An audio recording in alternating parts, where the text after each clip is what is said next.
नमस्कार साथियों, कैसे हो आप सभी? उम्मीद है सारे अच्छे होंगे। मैं सुनील मुदगल आपका अपने यूट्यूब चैनल पे स्वागत करता हूं। जैसा कि आपको पता है, अभिनय शर्मा सर ने टेस्ट सीरीज स्टार्ट कर रखी है, तो उसमें आज टेस्ट नंबर 25 का आज हम सॉल्यूशन करेंगे। 24 टेस्ट हम कर चुके हैं, जो कि आपको मिलेंगे सुनील मैथ्स वाला यूट्यूब चैनल पे वीडियो मिलेंगी, और सुनील मैथ्स वाला टेलीग्राम पे आपको सारी पीडीएफ मिल जाएंगी। तो जल्दी से जाओ और ज्वाइन करो। तो आज की क्लास का पहला क्वेश्चन है। आज जो क्वेश्चन दे रखे हैं वो सारे दे रखे हैं टेबल बेस पे। मतलब कि पहले 4-5 क्वेश्चन दे रखे हैं टेबल बेस पे। अब देखो, इसने कहा पहला ही क्वेश्चन है। इसने कहा what is the percentage of B. B का परसेंटेज बताना है। तो यदि मैं यहाँ से बी के टोटल मार्क्स की बात करूँ तो 135 प्लस 75 प्लस 70 प्लस 30, जो कि हो जाएगा 310। और यदि मैं टोटल मार्क्स की बात करूँ तो टोटल मार्क्स कितने हैं? टोटल मार्क्स कितने हो जाएंगे? 400। तो इसका मतलब परसेंटेज बताना, तो 310 बटे 400 गुना में 100। तो 2 जीरो से 2 जीरो कटेंगे, 4 से कितना कटेगा? 77.5। तो ऑप्शन नंबर बी करेक्ट हो जाएगा यहाँ से। ठीक है। तो पहले 4-5 क्वेश्चन आसान है, और वैसे तो आज का पेपर आसान ही है। इसमें कहा है कि बी द्वारा मैथ में प्राप्त किए गए अंक डी द्वारा अंग्रेजी में प्राप्त किए गए अंक का अनुपात बताना है। तो बी ढूंढ लो। बी के मैथ में कितने हैं? 135 है, तो 135 रेशियो। अब डी के इंग्लिश में कितने हैं? 80। इसका रेशियो बताना है। 5 से काटेंगे तो 27 बार, और 5 से काटेंगे तो 16 बार। तो 27:16, ऑप्शन नंबर ए हो जाएगा यहाँ से। ठीक है। क्वेश्चन नंबर 3 में कहा है who has secured highest percentage of marks. अब देखो, इसने परसेंटेज में पूछ लिया और मार्क्स पूछ लिया। देखो, यदि मैं ए की बात करूं, मैं यहाँ लिख लेता हूँ, ए की मैं बात करता हूँ, तो ए के टोटल मार्क्स कितने होंगे? 260 कितने हो जाएंगे? 255, और डिवाइड बाई 4। तो यहाँ से जो परसेंटेज मिलेगा वो मिलेगा 63.75। ठीक है। और यदि बी की मैं बात करूँ तो जो बी के टोटल मार्क्स होंगे वो होंगे 310 बटे 4, ये हो जाएंगे 77.5। और सी के मैं मार्क्स की बात करूं तो सी के मार्क्स होंगे 275, और डिवाइड बाई 4 करेंगे तो यह आ जाएगा 68.75। और इसी तरह मैं डी के मार्क्स की बात करूं तो डी के मार्क्स होंगे 295/4, तो 73.75। अब इसने कहा कि इसके मैक्सिमम मार्क्स बताने, तो मैक्सिमम मार्क्स किसके हैं? यहाँ परसेंटेज में बात करें तो ऑप्शन नंबर बी के हैं, तो बी ढूंढ लो। कहाँ? बी ऑप्शन नंबर सी में है, तो यही आंसर हो जाएगा हमारा, ऑप्शन नंबर सी। ठीक है। तो मैक्सिमम बताने तो मैक्सिमम यही होगा। क्वेश्चन नंबर 4 थोड़ा सा अच्छा क्वेश्चन है, और बच्चों से थोड़ा दिमाग लगाओगे तो हो जाएगा। इसने कहा कि बी का प्रतिशत, यदि मैं बी के प्रतिशत की बात करूँ तो कितना था? 77.5। और इसने कहा कि ए के परसेंट से, तो ए का परसेंटेज कितना था? ए का था जी 63.75। और इसने कहा कि ए के परसेंटेज से कितना अधिक है? तो अधिक की बात करें तो कितना अधिक है? तो अधिक है जी ये 13.75। और परसेंटेज में बताना, तो 13.75, और नीचे कितना होगा? 63.75। और परसेंटेज निकाला इसलिए मल्टीप्लाई 100। तो परसेंटेज से परसेंटेज करेगा, जब इसको सोल्व करेंगे तो आ जाएगा 21.56%। तो 21.5 ऑप्शन नंबर बी में है। 4 क्वेश्चन हमारे हो चुके हैं। यदि वीडियो पसंद आए तो वीडियो को लाइक और चैनल को सब्सक्राइब जरूर करें। और मैं ऑप्शन से करने के तरीके भी बताऊंगा।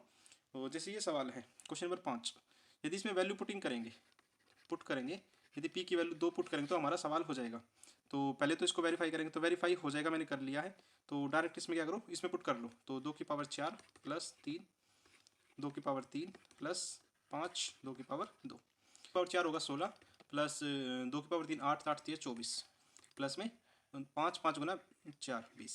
तो यहाँ से रिजल्ट मिलेगा 60। तो ऑप्शन नंबर ए ठीक हो जाएगा। तो क्वेश्चन नंबर 6 की तरफ चलते हैं। क्वेश्चन नंबर 6 में इसने कहा कि 7 secant A minus 8 tan A is equal to 9। तो 7 secant A minus 8 tangent A is equal to 9। और इसने पूछ लिया 7 tangent A minus 8 secant A is equal to, इसको एक्स के इक्वल मान लेते हैं।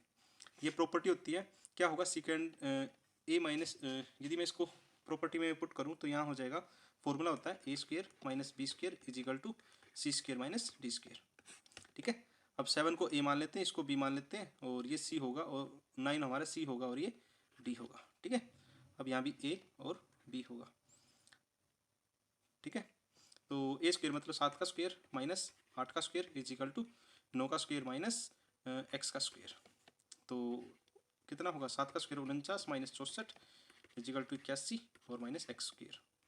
तो एक्स स्क्वेयर निकालेंगे तो कितना आ जाएगा? 96 आएगा, जिसको लिख सकता हूँ √96। जब मैं पावर हटाऊंगा तो वैल्यू आएगी यहाँ से, एक्स की वैल्यू कितनी आ जाएगी? 4√6। ऑप्शन नंबर डी ठीक हो जाएगा यहाँ से। क्वेश्चन नंबर 7 में इसने कहा है sine square 7 1/2 plus sine square 82 1/2। देखो, अब साइन में से दोनों में से किसी एक को चेंज कर रहे हैं, यदि मैं इसको चेंज करूँ इसको लिख सकता हूँ कोस स्क्वायर 7 1/2। तो यहाँ से जो इक्वेशन बनेगी वो बनेगी साइन स्क्वायर 7 1/2 प्लस में कोस स्क्वायर 7 1/2 प्लस में, अब देखो अब ये क्या होगा 10 2 और 10 88 है, तो दोनों क्या होंगे यदि अल्फा प्लस बीटा 90 डिग्री हो तो दोनों का सम कितना हो जाएगा 1, ठीक है। या फिर हम इसको ऐसे भी कह सकते हैं इन दोनों को यदि मैं चेंज करना चाहूँ तो 10 को चेंज करूँ कोट में, तो कोट से कोट 2 हो जाएगा, कोट 2 से 10 2 कट जाएगा, तभी रिजल्ट 1 मिलेगा, तो यहाँ से 1 मिलेगा। तो इन दोनों का यदि मैं बात करूँ साइन स्क्वायर तो फॉर्मूला हो जाएगा साइन स्क्वायर ए प्लस कोस स्क्वायर ए 1 के इक्वल होगा, तो 1 + 1 तो रिजल्ट मिल जाएगा। ऑप्शन नंबर बी ठीक हो जाएगा यहाँ से। क्वेश्चन नंबर 8, क्वेश्चन नंबर 8 में कहा है कि x की पावर m x की पावर n का गुणनफल ये है, तो कह सकता हूँ x की पावर n मल्टीप्लाई x की पावर n इजिकल टू 1, तो कह सकता हूँ यहाँ से x की पावर m प्लस n जो कि इक्वल होगा 1 के, और इसको लिख सकते हैं x की power m plus n equal to x की पावर 0, तो बेस से बेस कट जाएगा क्योंकि x किसी भी संख्या की पावर 0 हमेशा 1 होती है, तो मैंने वो यहाँ पुट कर दी, तो m plus n equal to 0 m equal to minus का n, तो ऑप्शन नंबर डी ठीक हो जाएगा यहाँ से। क्वेश्चन 9 की तरफ चलते हैं। क्वेश्चन 9 में कहा है कि एक आदमी की अपनी गति 8/5 से बढ़ा लेता है, मतलब कि पहले स्पीड और टाइम, तो पहले 5 की स्पीड थी बाद में 8 की होगी, तो टाइम इसका रिवर्स होता है। ये कंडीशन कब होती है जब डिस्टेंस सेम चलना हो। तो अब हमारे हिसाब से 3 मिनट का फर्क हो रहा है, जबकि सवाल में वैल्यू कितनी है 18 मिनट, तो एक की वैल्यू 6 मिनट आंसर आएगा। उसके बाद कार का पहले का समय जी, पहले का समय 8 था, तो 8 की एग्जैक्ट वैल्यू 8 × 6 48 मिनट, इस सवाल का आंसर हो जाएगा। ऑप्शन नंबर डी ठीक हो जाएगा यहाँ से। क्वेश्चन नंबर 10, क्वेश्चन नंबर 10 में कहा इसने ए बी और सी का रेशियो का अनुपात दे रखा है। देखो रेशियो कभी फ्रैक्शन नहीं होता, पहले तो इसका फ्रैक्शन तोड़ लेते हैं, तो 1/3 1/4 ये ए ये बी और सी। यदि ए की वैल्यू निकालनी है तो ए वाला छुपा लो, मतलब 1/2 को छुपा लो, तो बचेगा क्या 3 और 4, 3 और 4 की मल्टीप्लाई यहाँ लिख दो। यदि बी की वैल्यू निकालनी है तो 3 को छुपा लो और 2 और 4 को यहाँ लिख दो, और सी की वैल्यू निकालनी है तो 2 और 3 को लिख दो। कुछ कॉमन तो काट दो, 2 से कटेगा 2 × 2 2 × 2 2 दूनी 4, तो रिजल्ट मिलेगा जो 6 4 और 3, ये ए बी सी का अनुपात आ गया, ए बी और सी का, ठीक है। अब ये कह रहा है कि ए ने 7 महीने लगाए तो 7 मंथ, बी ने 5 महीने लगाए, ठीक है, सी ने कितना टाइम लगाया x मंथ, तो जो रिजल्ट मिलेगा 42/20/3x। अब 42 की वैल्यू सवाल में दे रखी है 21, 20 की वैल्यू दे रखी है 10 और 3 की वैल्यू दे रखी है 15। इसका मतलब ये क्या है 21 का दोगुना 42 है, तो 15 का दोगुना 30 होगा, तो क्या होगा 3x = 30, तो x की वैल्यू कितनी आ जाएगी 10, तो x की वैल्यू 10 मंथ आ जाएगी। ऑप्शन नंबर सी ठीक हो जाएगा यहाँ से, ठीक है। क्वेश्चन नंबर 11 में कहा कि ए और बी की आय का अनुपात 2:3 है, तो 2:3 है ए और बी। इसको क्रॉस प्रोडक्ट मेथड से करवाएंगे, हमने पहले भी 2-3 क्वेश्चन करवा चुके हैं, टेस्ट में आए हुए हैं। तो इसका जो खर्चे हैं उसका अनुपात कितना है 5:9, जो कि बचत कितनी है 4500 और 4500।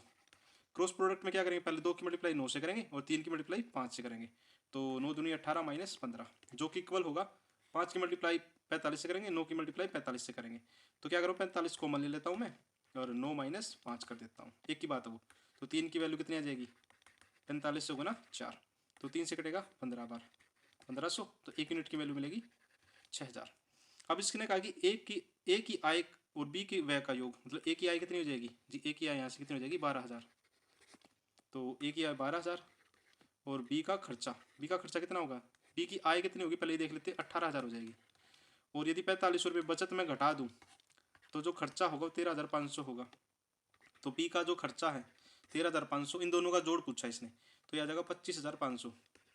मेरे अकॉर्डिंग 25500 ऑप्शन नंबर ए होना चाहिए, जबकि सवाल में जो आंसर की में दे रखा वो बी है, लेकिन मेरा जो पॉइंट ऑफ व्यू जिससे मैंने निकाला है उससे 25500 आंसर आया है।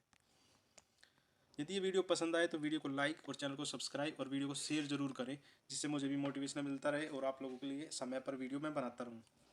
क्वेश्चन नंबर 12 में इसने कहा है साइन माइनस कोस ए प्लस 1 और divide by sine A plus cos A minus 1।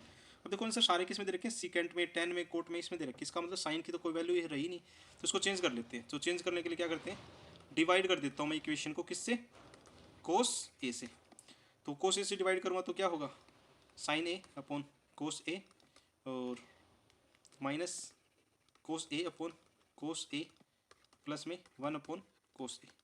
तो ये मैं ऊपर वाली लाइन अभी सोल्व करिए, तो यहाँ से रिजल्ट मिलेगा टेंजेंट ए माइनस, देखो कोस से कोस कट जाएगा, तो 1 प्लस सीकेंट ए। अब नीचे वाले भी सोल्व कर लेते हैं। तो साइन ए अपॉन साइन ए प्लस में कोस ए अपॉन कोस ए, तो ये तो पूरा कट ही जाएगा, माइनस 1 अपॉन कोस ए। तो नीचे रिजल्ट मिलेगा टेंजेंट ए प्लस में 1 माइनस सीकेंट ए। ठीक है, अब आगे कर लेते हैं इसको सोल्व। अब ऊपर लिखेंगे tangent A minus 1 plus secant A, और नीचे लिखेंगे, देखो इन दोनों को इकट्ठा लिख रहा हूँ मैं, तो इसको लिखेंगे टेंजेंट ए और माइनस सीकेंट ए, और इस एक की जगह फॉर्मूला लगा रहा हूँ मैं, सीकेंट स्क्वायर ए माइनस टेंजेंट स्क्वायर ए, जो कि इक्वल होता है 1 के।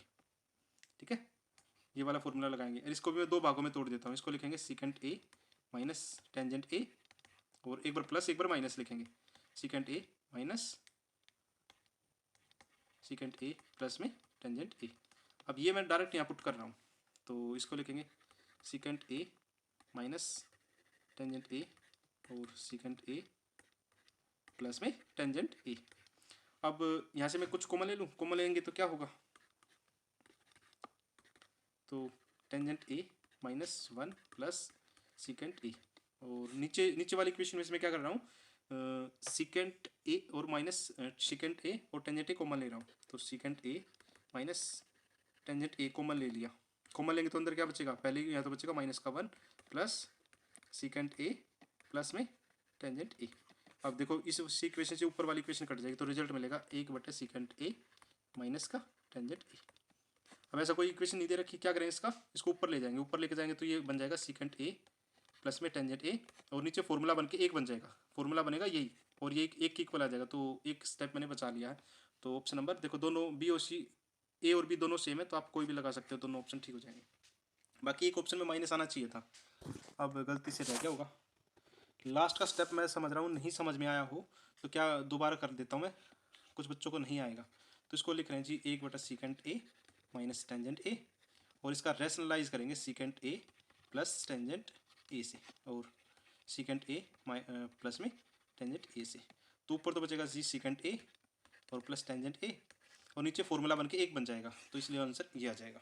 ठीक है, क्योंकि कई बच्चों के डाउट आते हैं कमेंट में आते हैं, तो इसलिए मैंने इसको पूरा ही कर दिया। अब देखो इसने कहा कि विकर्णों की संख्या बतानी, तो विकर्णों का फॉर्मूला क्या होता है, n माइनस 3/2। तो पुट कर लेते हैं, n कितना है 10 है, और 10 में से 7 3 गया 7, 7 बटे 2, 2 से कितना कटेगा 5 बार, तो विकर्ण कितने आ जाएंगे, डायगोनल आ जाएंगे 35। ऑप्शन नंबर ए ठीक हो जाएगा यहाँ से। क्वेश्चन नंबर 14 में कहा है कि दो तरल P और Q का मिश्रण 7:5 है।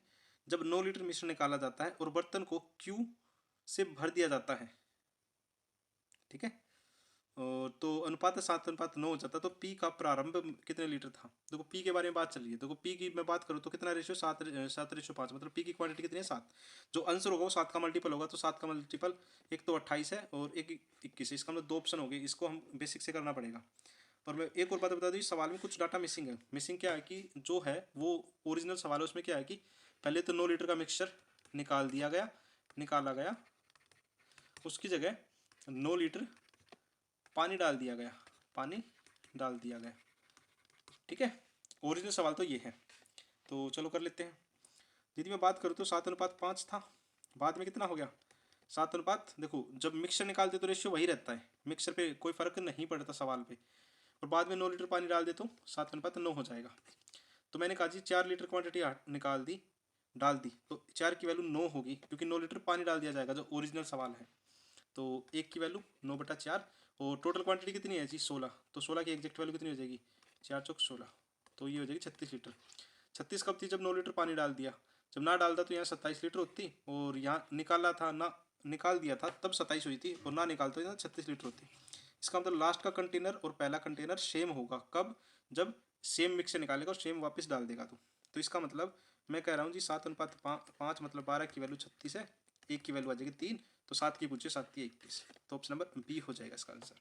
ठीक है, और भी 2-3 अल्टरनेटिव इसके तरीके हैं, बाकी 7 का मल्टीपल ढूंढ लो, 7 का मल्टीपल क्या होगा 21 और 28, तो 2 ऑप्शन हो गए, इसलिए मैंने इसको पूरा करवाना पड़ा। मिक्सचर एंड एलिगेशन का बहुत फेमस क्वेश्चन है ये। चलो क्वेश्चन नंबर 15 की तरफ चलते हैं। क्वेश्चन नंबर 15 में इसने कहा है 10,500 की राशि को 3 भागों में बांट दिया गया। 5% 5 वर्ष के लिए 20%, और दूसरा भाग 4 वर्ष के लिए 30%, और तीसरा 6 वर्ष के लिए 20%, और ब्याज बराबर है, SI बराबर है। तो फॉर्मूला क्या होगा, P1 रेशियो P3, जो कि इक्वल होगा 1/R1 T1 ratio R2 T2 ratio R3 T3। तो यहाँ से मैं बात करूँ तो कितना होगा, मैं डायरेक्ट मल्टीप्लाई करूँ या डायरेक्ट लिख देता हूँ। तो 5/20, 4/30 और 6×25। तो यहाँ से जो रिजल्ट मिलेगा 100, 120 और 150। ये किसका आ गया, P1 P2 P3 का रेशियो आ गया। लेकिन हम रेशियो को फ्रैक्शन में नहीं लिखते, तो क्या करें, सोल्व कर ले, तो 0 से 0 कटेगा। जब इसको सोल्व करूँ तो ये रिजल्ट मिलेगा 12×15 और 10×15 और तीसरा मिलेगा 12×10। कुछ कॉमन है तो काट दो, तो 5 से काटते हैं, 5 3 15 और 5 3 15, 5 दूनी 10, 2 से काटते हैं, 2 एकम 2, 2 पंचे 15, 2 6 12, तो 18 रेशियो 15 रेशियो 12। तो यहाँ से यदि इसके सम की बात करें तो 45 और 45 की वैल्यू सवाल में कितनी दे रखी है, सवाल में दे रखी है 10,500, और हमें बताने किसकी है, पहले और तीसरे का योग। पहले और तीसरे का योग कितना है, 30। तो 1 यूनिट की वैल्यू यहाँ से कह दूँ 10,500 डिवाइड बाई 45, और वैल्यू निकालनी थी 30 की, तो मल्टीप्लाई 30 कर दो दोनों साइड में। तो 15 दूनी 30, 15 3 45, 3 से कितना कटेगा 3500 टाइम 3500 दूनी 7,000। तो ए और सी का अंतर कितना आ जाएगा, ए और सी का योग 7,000 आ जाएगा। क्वेश्चन नंबर 16 सवाल में क्या कहा, एक बार पढ़ लो। इसने कहा कि 1300 क्वेश्चन नंबर 16 में कहा एक व्यापारी के पास 1380 किलोग्राम चीनी है। एक भाग को 4.5% के लाभ पर, एलिगेशन से कर देते हैं, एक को 4% के प्रॉफिट पे बेच दिया, दूसरे को 27.5% के प्रॉफिट पे बेच दिया, लेकिन ओवरऑल इसको प्रॉफिट 25 का हुआ है। ठीक है, तो निकाल देते हैं। 27.5 में से 25 को माइनस करेंगे तो 2.5, और 25 में से 4.5 को माइनस करेंगे तो 20.5।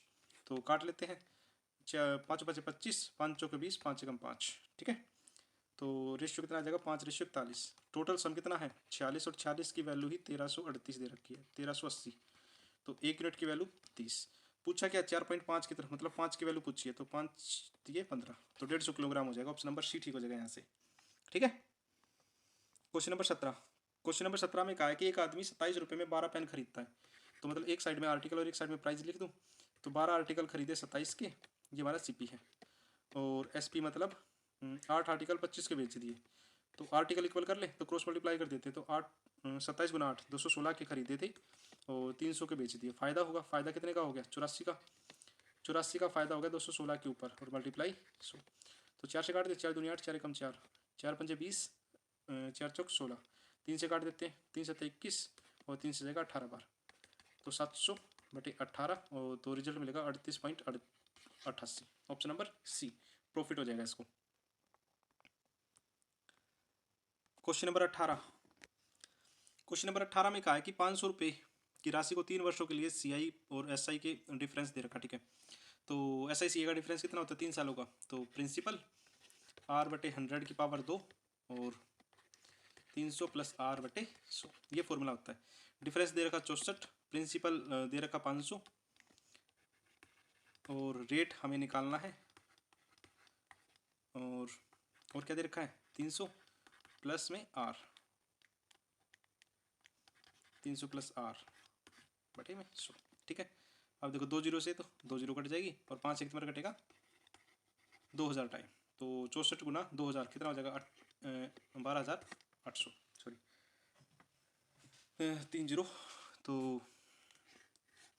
यदि 64 की मैं 2000 से मल्टीप्लाई करूँ तो 3 जीरो तो एच आ जाएंगी, 8 और 12।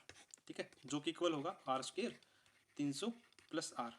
या तो देखो इसकी इक्वेशन बना लो, या फिर क्या करो ऑप्शन पुट कर लो। तो ऑप्शन पुट करेंगे तो पहला ही ऑप्शन पुट कर लो, तो यहाँ 20 पुट कर दे, तो 20 का स्क्वायर कितना होगा 400। मैंने क्या किया पुट कर दिया 20% ऑप्शन से उठा के, तो यहाँ कितना हो जाएगा 20 320। जब इसकी मल्टीप्लाई करूँगा तो 3 जीरो 8 और 12 28, तो सेटिस्फाई करेगा, तो ऑप्शन नंबर ए पुट हो जाएगा। यहाँ से ऑप्शन पुट करोगे तो जल्दी सवाल हो जाएगा, और पुट करने से फायदा ही हो रहा है तो हम क्यों ना करें। अब इसने कहा कि which of the following are prime number, prime number यदि देखो 1091 की बात करें किसी से नहीं कटता, तो ये सारे नंबर ऐसे हैं जो किसी से नहीं कटते, इसका मतलब सारी प्राइम नंबर है, तो ऑप्शन नंबर सी हो जाएगा यहाँ से। Question number 20। क्वेश्चन नंबर 20 में देखो इंग्लिश और हिंदी में थोड़ा सा एरर दे रखा है, ऊपर तो 307 दे रखा है, नीचे 3076 दे रखा, तो 6 हम काट देंगे, 6 आएगा भी नहीं। अब इसने कहा कि -8AB 02 इज इक्वल टू 286 गुना माइनस का 307, तो माइनस से माइनस कटेगा, जो 8AB 02 है और इस साइड में मल्टीप्लाई करूँ तो रिजल्ट मिलेगा 87802। तो ए बी की वैल्यू कितनी मिलेगी, ए बी की वैल्यू मिलेगी 7 और 8, तो 7 + 8 का जोड़ पूछा है, इसमें मतलब 15 की वैल्यू, ए और बी की वैल्यू पूछे तो आ जाएगी 15। ठीक है, चलो क्वेश्चन नंबर 21 करते हैं। 21 क्वेश्चन में कहा है कि तीन शादियों के समारोह में 1938 लीटर, 1102 लीटर और 9367 लीटर की व्यवस्था दूध की करी गई। ठीक है, तो अधिकतम माप की ज़रूरत है, तो अधिकतम माप की मैं बात करूं तो 1938 के यदि फैक्टर करूँगा तो 19 गुना 102 होगा। अब देखो इसमें सभी में बराबर होना चाहिए, इसका मतलब या तो 19 का मल्टीपल होगा या 102, मतलब 17 गुना 6 का होना चाहिए, तो 19 एक ही ऑप्शन में है तो वही आंसर हो जाएगा। और बाकी देखो 1102 के फैक्टर करूँगा तो वो भी हो जाएंगे 19 गुना 58, और 9367 की मैं फैक्टर करूँगा तो ये बचेंगे 19 गुना 493, तो सभी में 19 है, तो इसका मतलब 19 लीटर की कैपेसिटी वाला मैक्सिमम माप वाला बर्तन चाहिएगा। ठीक है, एक से ही काम चल जाएगा हमारा, क्योंकि प्राइम नंबर होते हैं वो सभी में कॉमन होते हैं। अब देखो इसने कहा, ये भी ऑप्शन से कर लेंगे। क्वेश्चन नंबर 22, इसने कहा कि वह न्यूनतम संख्या बतानी है जो 9, 10 और 12 से कटे तो कुछ ना बचे और 53 से कटे तो 10 बचे। तो क्या करो, ऑप्शनों में से 10 घटा के भाग करके देख लो। यदि इसमें से देखो लास्ट का ऑप्शन वैसे दिख भी रहा है, यदि मैं इसमें 10 घटाऊंगा तो 530 होगा जो कि कट जाएगा, ऑप्शन ए की डी है। देखो यहाँ से करूँगा तो 80 जो नहीं कटेगा, यहाँ से कटेगा 350, 53 से नहीं कटेगा, और यहाँ 170, ऑप्शन डी भी नहीं कटेगा, तो एक ही ऑप्शन है जो 53 से कटेगा, तो इसलिए मैं डायरेक्ट 53 से काट लूँगा, एलसीएम लेने की जरूरत ही नहीं पड़ेगी। क्वेश्चन नंबर 23, क्वेश्चन नंबर 23 में बात करें तो यहाँ लिख देते हैं 3 1/4 3 - 1/3 + 6 1 - 3। अब देखो इसको सोल्व करूँ तो 3 की यदि मैं यहाँ मल्टीप्लाई करूँ तो यहाँ रिजल्ट जो मिलेगा वो मिलेगा 2/3, तो 3 को ऊपर ले जाएं तो रिजल्ट मिलेगा 6 गुना 3/2, तो 2 से कितनी बार कटेगा 3 बार, तो रिजल्ट मिलेगा 9। तो मैं डायरेक्ट रिजल्ट लिख रहा हूँ, तो रिजल्ट लिखूँ तो यहाँ पुट कर देते हैं, तो 3 × 9, 9 में से गया 3, 9 में से गया 8, तो ये हो जाएगा 8/3 + 9, तो रिजल्ट मिलेगा 35/3। अब इसको ले जाते ऊपर, ऊपर लेके जाएंगे तो ऊपर होगा जी 3 - 1/4 गुना में कितना 3 और मल्टीप्लाई 35 चला जाएगा ऊपर, तो यहाँ से रिजल्ट मिलेगा 1/12, और 12 को ऊपर लेके जाऊँगा तो 3 है ऊपर, 3 गुना 12 तो 36, मेरे हिसाब से तो 36 आया, मैंने कई बार वेरीफाई किया, तो इसमें ऑप्शनों में नहीं है तो मैं 36 लिख देता हूँ। और किसी का कुछ अलग आए तो मेरे को बता देना कि कमेंट सेक्शन में, या तो क्वेश्चन में एरर होगा या फिर मेरी 2-3 बार अप्रोच तो लगा ली मैंने, मेरे से तो 36 ही आया बार बार। क्वेश्चन नंबर 24, क्वेश्चन नंबर 24 में इसने कहा है एक दुकानदार ने सेल के समय अपनी वस्तु की कीमत 50% छूट पर बेच दी, तो मैं मान लेता हूँ जी मार्केट प्राइस 100 रहा होगा। ठीक है, इसने कहा कि शुरुआत में मूल्य इस तरह रखा गया कि 10% छूट देने के बाद भी विक्रय मूल्य पर 25% का लाभ होता है। तो पहले ये लास्ट वाली लाइन सोल्व कर लेते हैं। यदि एम पी 100 रहा होगा तो एस पी उस टाइम पे 10% छूट देने के बाद मतलब एस पी 90 रहा होगा, और इसने क्रय मूल्य पर लगाया है। यदि मुझे इसका सी पी निकालना है तो 90 गुना 100/125, तो यहाँ से जो सी पी मिलेगा 25 × 5 = 125, 25 × 4 = 100, और 5 मिल जाएगा 18 बार, तो 18 × 4 = 72, तो सी पी यहाँ से कितना आ जाएगा 72। अब ये पहली वाली लाइन को सोल्व करते हैं। यदि ये 50% छूट देता, तो यदि इस पर 50% छूट देता तो एस पी क्या होता हमारा, एस पी हो जाता 50, तो 72 की चीज़ 50 में बेच रहा तो हानि होगी और प्रॉफिट होगा, तो हानि होगी, हानि होगी तो प्रॉफिट वाले ऑप्शन कट जाएंगे। तो हानि कितने की होगी 22 की, 22 की हानि किसके ऊपर 72 के ऊपर और मल्टीप्लाई 100। जब आप इसको सोल्व करोगे तो ये अप्रोक्स में 30% अप्रोक्स में आएगा आंसर, तो ऑप्शन नंबर सी हो जाएगा। सर ने शायद इसका ऑप्शन भी गलत दिया था, तो मेरे हिसाब से इसका भी आंसर सी आएगा, बाकी आप चेक कर लेना। क्वेश्चन नंबर 25 आज की क्लास का लास्ट क्वेश्चन है, और यदि आप यहाँ तक पहुँचे और वीडियो पसंद आ रही है तो वीडियो को शेयर जरूर करें और सब्सक्राइब चैनल को जरूर करें, 1 सेकंड लगेगी आपको, बाकी हमें मोटिवेशन मिलता रहेगा। इसने कहा कि साइकिल 40 साइकिल खरीदता है। ठीक है, मैं मान लेता हूँ नंबर ऑफ साइकिल कितनी है 40 है, तो क्रय मूल्य पर 25% अधिक अंकित करता है, तो लेट सी पी मैं मान लेता हूँ 100, तो एम पी कितना हो जाएगा 25% अधिक, तो इस पर 25% अधिक करेगा तो 125 हो जाएगा। ठीक है, अब ये कह रहा है कि यदि नगद भुगतान करें तो 10% की छूट देता है। तो मैं कह लीजिए 125 के हिसाब से 90 मतलब 10% छूट दिए तो चीज़ कितने बेचेगा 112.5 में। ये क्या है नगद भुगतान पे है। और यदि वो उधारी दे तो 125 पर 5% छूट दे रहा है तो 95/100 जो कि रिजल्ट हो जाएगा 118.75 की बेचेगा। ये बात आई समझ में। अब वो कह रहा है कि 3 स्टॉक को नगद भुगतान पर तो 112.5 3 स्टॉक मतलब 40 का 3 स्टॉक मतलब 30 हो जाएगा। तो 30 और पॉइंट हटाएंगे तो 10 प्लस में। अब कह रहा है कि उधारी कितना बच गया 10 आर्टिकल बच गए 118.75 के हिसाब से। ठीक है। तो यहाँ से जो रिजल्ट मिलेगा मुझे तो 0 से 0 कटेगी 0 पॉइंट की 0 निकाल दी थी मैंने तो 0 से 0 कटेगी। यहाँ से जो रिजल्ट मिलेगा वो मिलेगा 3375 प्लस में 118.75। तो यहाँ से जो चीज़ बेची गई होंगी वो है आ जाएंगी 4562.5 मतलब इतने की बेची गई। और जो चीज़ थी आर्टिकल देखो आर्टिकल बेचे कितने के गए इतने के। और जो चीज़ थी वो थी इतने के बेचे। 40 आर्टिकल थे शुरुआत में जो माने थे मैंने 100 के हिसाब से मतलब 4000 रुपये के उसने बेचने चाहिए थे लेकिन बेचे कितने के 4562.5 के। तो फ़ायदा कितने का हो गया तो 4562.5 माइनस 4000 तो फ़ायदा हो गया 562.5 का। और इसी की वैल्यू सवाल में दे रखी है इसने 20,250 की। तो जब इसको काटेंगे तो 1 यूनिट की जो वैल्यू आएगी वो आ जाएगी 36। और इसने सीपी पूछा तो सीपी कितना था हमारा 100 था तो 100 की वैल्यू कितनी आ जाएगी 3600। तो ऑप्शन नंबर डी। यदि आपने यहाँ तक वीडियो देखी है तो उसके लिए आप लोगों को धन्यवाद थैंक यू। ठीक है। और सारी पीडीएफ आपको सुनील मैथ्स वाला टेलीग्राम चैनल पे मिल जाएंगी सुनील मैथ्स वाला। और यूट्यूब पे सारी आपको वीडियो मिल जाएंगी। तो अगेन थैंक यू सभी को।